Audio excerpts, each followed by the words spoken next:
জিন্দাবাদ জিন্দাবাদ সারা ভারত কৃষক সভা জিতছে লাভ জিন্দাবাদ কৃষক সভা 89তম প্রতিষ্ঠা দিবস জিন্দাবাদ জিন্দাবাদ এনিকে লাভ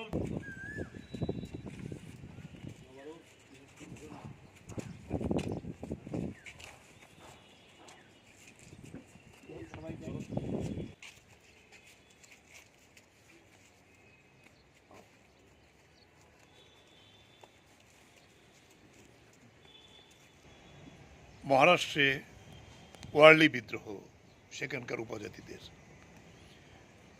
কেরালা তখন একটা প্রভিন্স হলো মাদ্রাস প্রভিন্স, সেখানে ভাইলার রবি আন্দোলন।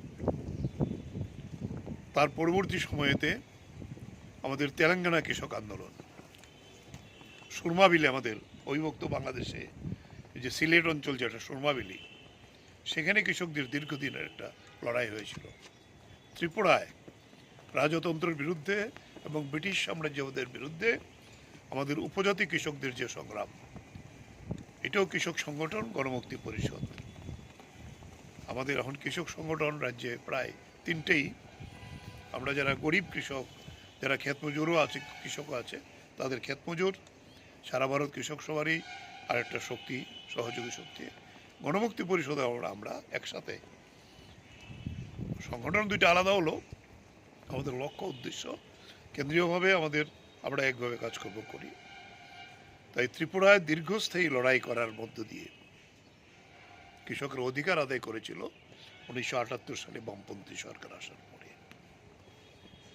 মাঝে সরকার যান, কিন্তু আবার আজকে কৃষকদের যে উন্নয়ন হয়েছিল সেটা বামপন্থী সরকারের 25 বছর আগের 10 বছরের সময় নেই। এই 6 বছরে আজকে কৃষকরা দিনমজুরে পরিণত হয়েছে।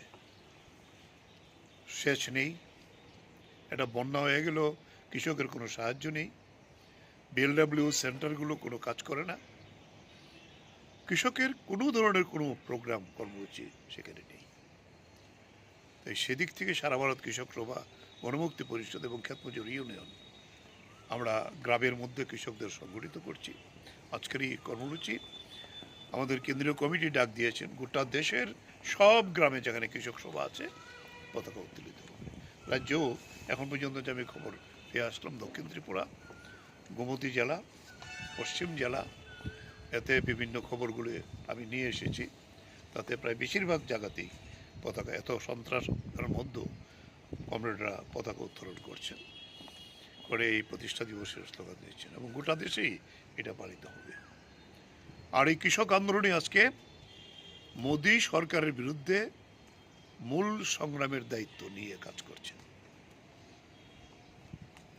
টানা 1 বছর পৃথিবীর ইতিহাসে বৃহত্তম কৃষক সংগ্রাম, 3 কৃষি আইন বাতিলের দাবিতে কৃষকরাই মোদীকে কৃষকদের কাছে মাথা নত করতে বাধ্য করিয়ে এই আইন বাতিল করেছিল। কিন্তু এখনো কৃষকদের ফসলের সহায়ক মূল্য, এই অধিকার মোদী সরকার স্বীকার করছে না। কৃষকদের ফসল করার যে অধিকার, এটা স্বীকার করছে না। এখন আবার নতুন করে আইন করার চেষ্টা করছে অন্যভাবে, যাতে কৃষকের জমি এবং